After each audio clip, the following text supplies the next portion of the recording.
on va voir un thème,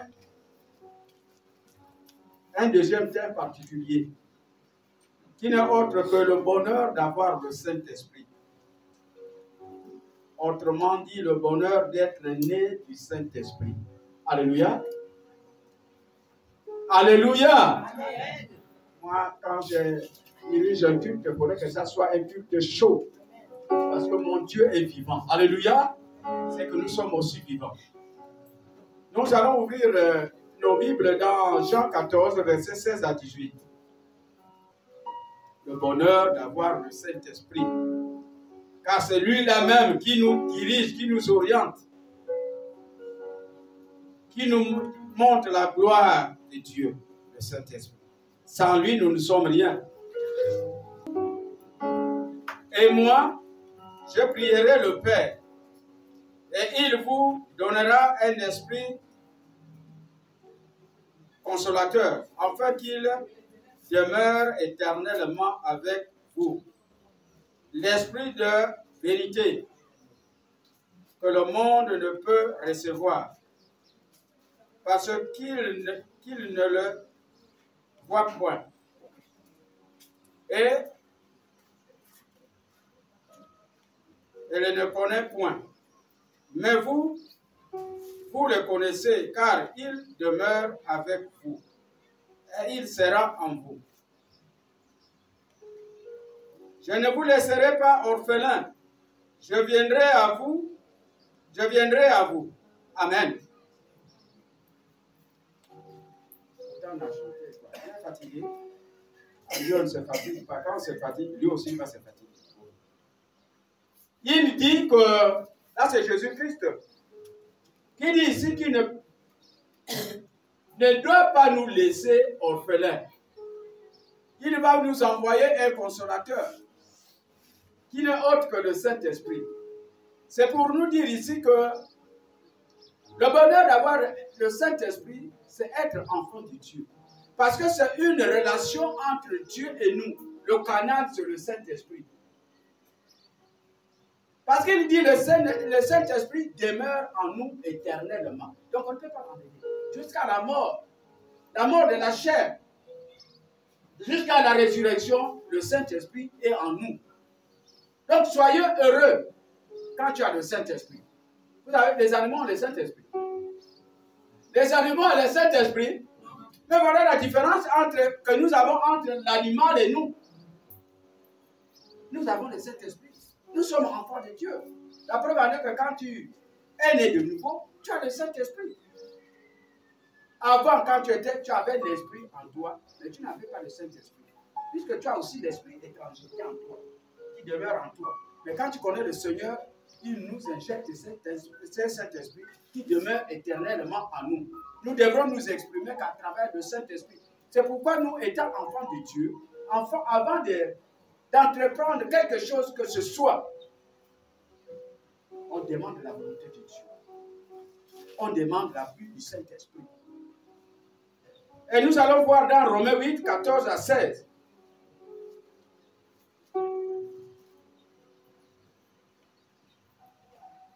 Romains 8, 14 à 16.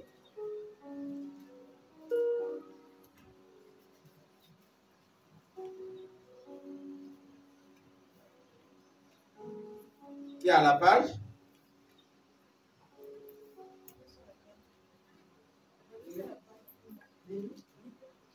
Romains 8, verset 14.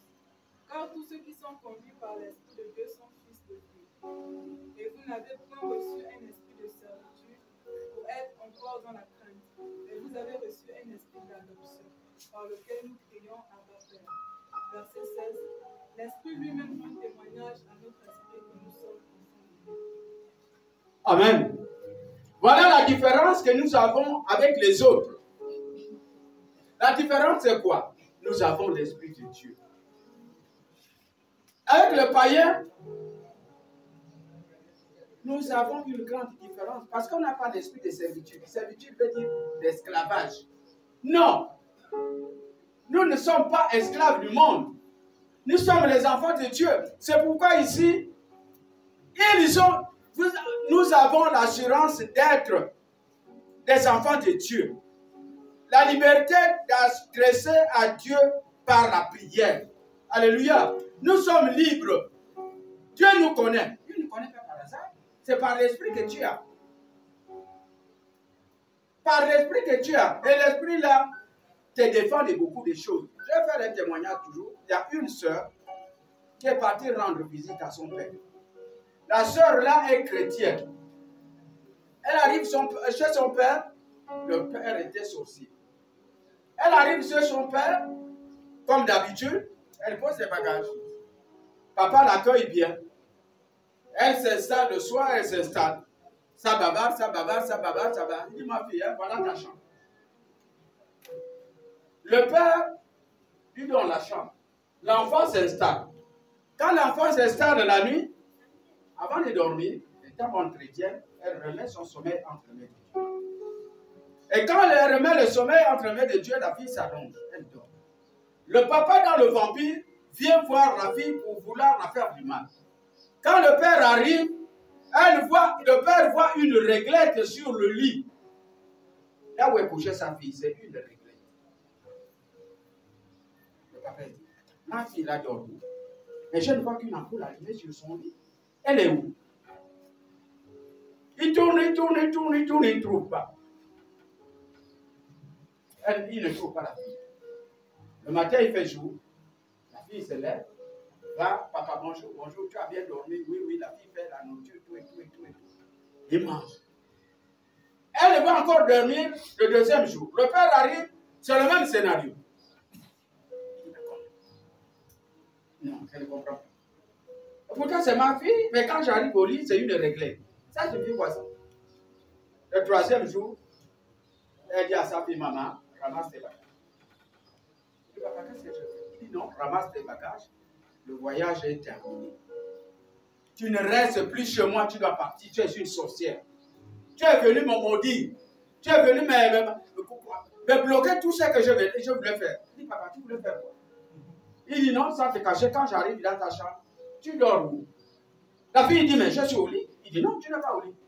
Parce que j'arrive dans ton lit, je trouve une réglette, c'est pas toi. Il dit, papa, c'est moi. Parce que je te dis, papa, celui que j'ai pris, il est plus fort que le tien. Alléluia. C'est pourquoi je vous dis que le Saint-Esprit, c'est notre compagnon de toujours. Mais le Saint-Esprit est notre compagnon de toujours par quoi? À cause de la prière. J'ai exhorté même là-bas qu'on était vraiment la prière, c'est Dieu. Mettons la prière en avant-garde. Si la fille là n'était pas une fille de prière, son père aurait la tête. Mais par la prière, cette fille a eu la vie sauvée. C'est pourquoi le Seigneur nous dit ici, l'esprit que nous avons, ce n'est pas l'esprit de servitude. Ce n'est pas l'esprit d'esclavage. C'est pourquoi quand vous êtes élève, je vous dis, rendez toujours grâce à Dieu en toutes choses, avant même de quitter la maison pour aller à l'école. Parce que nous avons le Saint-Esprit, il brille partout. Parce que nous ne sommes pas une lampe qu'on met sous le boisseau. Non, sous le lit. Mais c'est sur la colline, c'est pour que ça éclaire tout le monde. Mais la lampe, c'est quoi? C'est le Saint-Esprit que nous avons. C'est qui représente la lampe. Bon, mais nous allons voir la parole dans Jean 4, versets 23 à 24. Jean 4.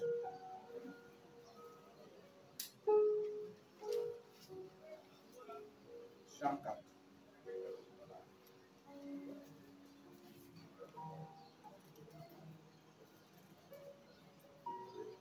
Jean 4, versets 23 à 24.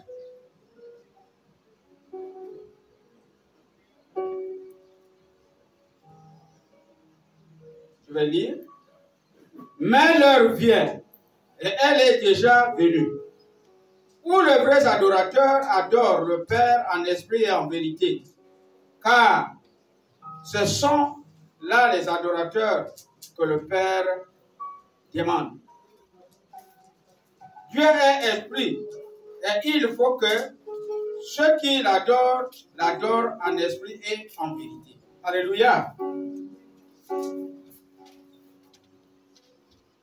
C'est l'Esprit qui nous rend capables d'adorer notre Dieu. C'est l'Esprit, le Saint-Esprit qui nous donne la force d'adorer notre Dieu. C'est pourquoi il dit ici que nous devrons l'adorer en esprit et en vérité. C'est ça les vrais adorateurs que le Père veut. Nous dépendons du Saint-Esprit. Sans le Saint-Esprit, tu ne peux pas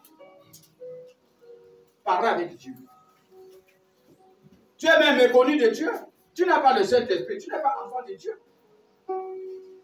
C'est quand tu as le Saint-Esprit en toi que Dieu te reconnaît que tu es son enfant. C'est pourquoi il dit, il veut que ceux qui l'adorent autant que moi, l'adorent en esprit et en vérité. Pas dans l'hypocrisie. Il faut être ferme avec ton Dieu. Tu l'adores avec fermeté.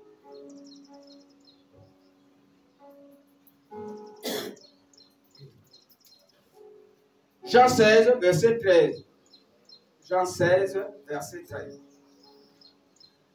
Dans Jean 16, verset 13, ça dit, ils sont guidés pour comprendre la parole de Dieu et la vérité divine. Ceux qui ont le Saint-Esprit sont guidés pour comprendre la parole de Dieu.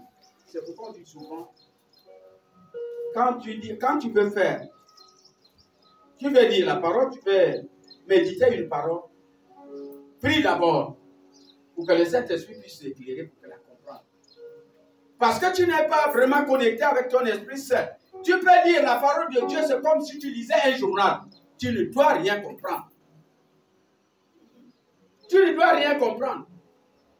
En toute chose, il faut prier. Pour que le Saint-Esprit t'accorde la paix, t'accorde l'intelligence et la connaissance. Il y a deux choses. Tu peux être intelligent et ne pas être connaissant.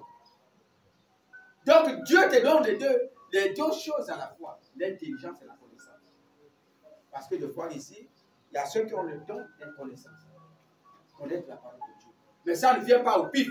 C'est le Saint-Esprit qui te l'envoie.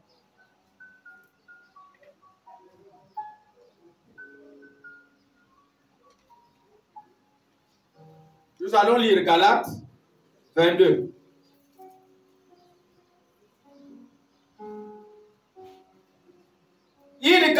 Ils reçoivent la force en portant du fruit pour Dieu. C'est le Saint-Esprit qui te donne la force. Vous savez, le fruit de l'Esprit, c'est dans Galates. Mais pour avoir ces fruits de l'Esprit, l'amour, la bénignité, la bonté, la patience. Mais pour avoir ça, tu ne peux pas avoir ça de ta propre force. Pour que c'est le Saint-Esprit qui te donne cette capacité d'avoir ces fruits. C'est pourquoi certains disent souvent, non, ils prennent des décisions, ils disent, ah non, je ne bois plus. Ils prennent la décision de ne plus boire. On ne refuse pas. Des fois, c'est en public. Hein. Vous voyez là, je ne bois plus. C'est en public qu'il prend la décision. Mais la même personne qui a pris la décision, vous tournez le dos, vous allez le voir boire. Pourquoi? Il ne s'est pas approché du Saint-Esprit. Il n'a pas demandé au Saint-Esprit de lui donner la force et la capacité de refuser de faire quelque chose qui est mauvais au vu de Dieu. Lui-même, il a pris cette force, sa force initiative de le faire. Or, ici, on lui dit, en toute chose, il faut demander, il faut avoir le Saint-Esprit qui va te donner la force et la capacité de refuser quoi que ce soit. Ici, il parle de force des fruits de l'Esprit. Pour avoir les fruits de l'Esprit, toi-même, de ta propre volonté, tu ne peux pas en avoir. Il faut faire recours au Saint-Esprit. Parce qu'il a dit, en toutes choses, demandez à moi, et je vous les donnerai. Mais tu ne le vois pas, tu le demandes. Mais c'est l'Esprit Saint de Dieu. En toutes choses, demandez à moi. Par des prières et des supplications, et je vous les accorderai. Mais c'est par le Saint-Esprit. Sans le Saint-Esprit, tu n'es rien. Le Saint-Esprit t'avertit qu'il y a un danger qui arrive. C'est pourquoi il y a la différence entre vous, entre nous et les animaux. L'animal n'a pas le Saint-Esprit. La preuve en est quand le bouscule, il va vers le chasseur là-bas. Quand on bouge, il va au filet, on l'attrape, on tue. Il n'a pas l'esprit, mais toi tu as l'esprit. Et surtout l'esprit de discernement qui te dit que ça c'est mauvais, ça c'est bon. Donc nous, on est obligé, je le répète, on doit avoir le Saint-Esprit pour être enfant de Dieu. Mais on l'a comment? Vous allez poser la question, on l'a comment? Mais en fouillant les Écritures. qui n'est autre que la parole de Dieu. On a 1 Corinthiens 12, verset 1 à 13. Ils reçoivent les dons spirituels pour enseigner et encourager les croyants. Vous croyez que les gens qui enseignent là, ils n'enseignent pas simplement par leur propre volonté. 1 Corinthiens 12, 1 à 13. Ils n'enseignent pas par leur propre volonté. Ils enseignent parce que le Saint-Esprit les conduit et les dirige. Nous, étant qu'enfants de Dieu, le Saint-Esprit est vraiment important pour nous. Nous devons l'avoir. Ephésiens 6, verset 17. Ils peuvent résister aux attaques de Satan.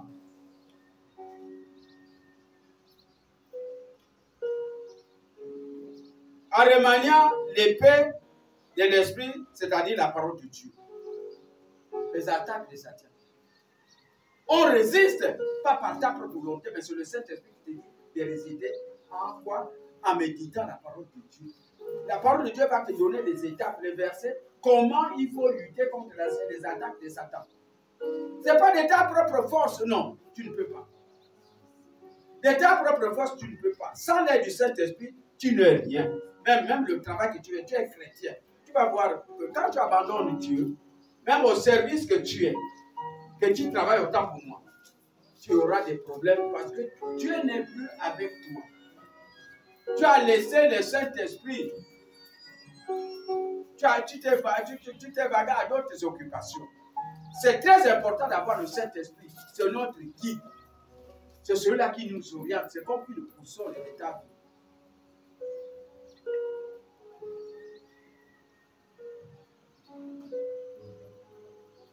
Nous partons aussi dans Romains 5, 5.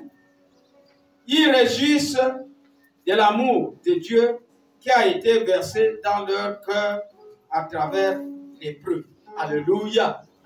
C'est à cause de cet esprit que tu résistes aux épreuves que tu rencontres. C'est le Saint-Esprit qui te donne la force. C'est le Saint-Esprit qui te console. Pourquoi on dit, oh, tu es le grand consolateur, console ceux qui sont éprouvés. Mais c'est le Saint-Esprit que tu pries pour que le Saint-Esprit console ta soeur, console ton frère. Que le Saint-Esprit vraiment encourage ton frère qui est dans les épreuves. Quand tu pries, quelqu'un dit, j'ai eu la paix du cœur. Mais il a eu la paix du cœur parce que tu as prié pour lui. Parce que le Saint-Esprit est devenu son consolateur. Quand nous prions, tu es le grand consolateur, c'est qui? C'est le Saint-Esprit qui n'est autre que Dieu. Parce qu'il voit ta position. Il voit ce que tu es. Il voit ce que tu éprouves. Donc le Saint-Esprit est la pièce maîtresse d'un chrétien. C'est pourquoi au terme on dit le bonheur d'avoir le Saint-Esprit. C'est notre protecteur. C'est celui-là même qui vit en nous éternellement. C'est la Bible qui l'a dit. Ne nous éloignons pas du Saint-Esprit. Ne nous éloignons pas du Saint-Esprit. Le Saint-Esprit te sauve des difficultés. Moi-même qui vous parle là, j'ai été sauvé d'un accident de circulation en face du tribunal. Je l'ai dit ici. J'étais dans la voiture avec les autres. Je revenais de la SCG un samedi. Je prends le petit taxi. On arrive à la descente. Je vois que la voiture est en train de tanguer. Je dis, oh Seigneur, que dois-je devenir? Tu permets que je meure? Frères et sœurs, je ne sais pas par comment j'étais sorti de la voiture.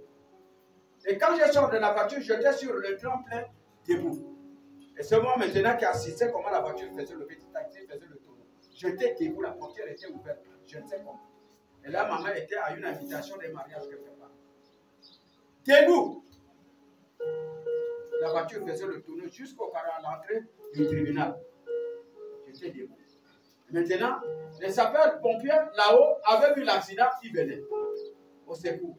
Il me trouve, il me dit, ah, monsieur, vous étiez, j'ai dit oui, j'étais dans la voiture. Comment dans la voiture? Il dit, j'étais dans la voiture. Il dit, ça arrive, le chauffeur a eu une blessure ici.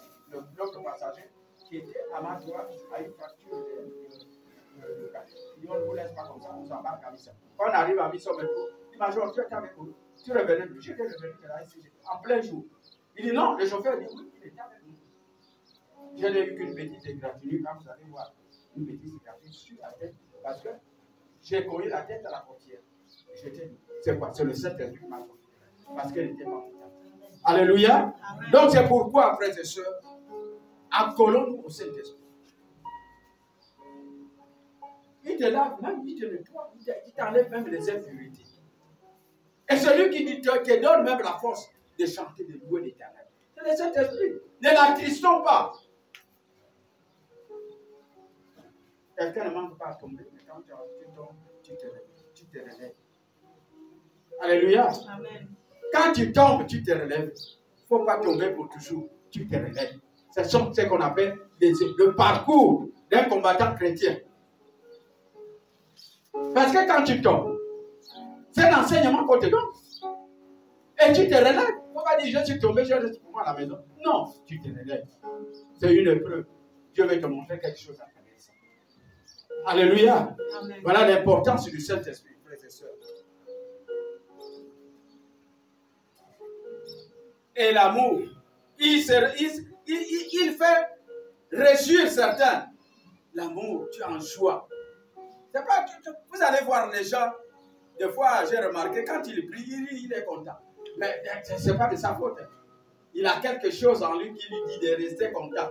Il danse même. Vous avez vu ce que le roi David et sa femme, quand vous parcourez la Bible, un roi qui se met à la cour en train de danser.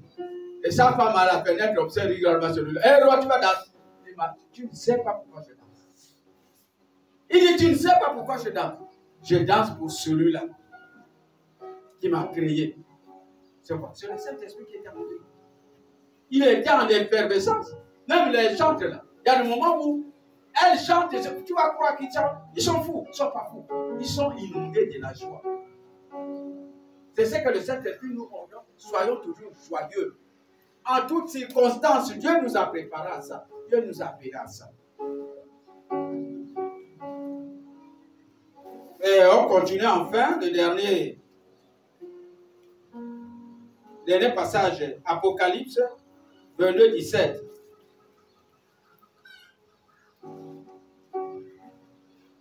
Ils ont le cœur tourné vers le Christ et attendent sa venue. Alléluia.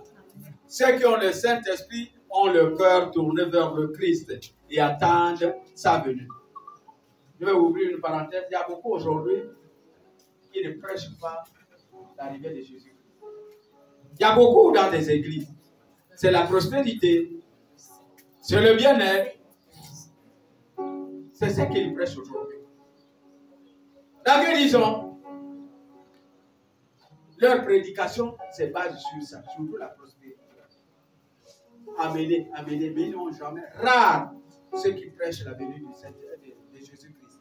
Pourtant, Apocalypse nous dit ici, ils ont le cœur, ils ont l'envie, ils prêchent l'arrivée de Jésus-Christ parce qu'il va venir prendre son église. Frères et sœurs, ne nous éloignons pas du Saint-Esprit. C'est notre conducteur. On trouve le Saint-Esprit en sondant les Écritures. Avant de sonder les Écritures, tu pries Dieu, que Dieu puisse t'orienter. Alléluia. Voilà ce que le Seigneur nous a mis en cœur. Que nous puissions le partager ensemble. Que le Seigneur bénisse sa parole.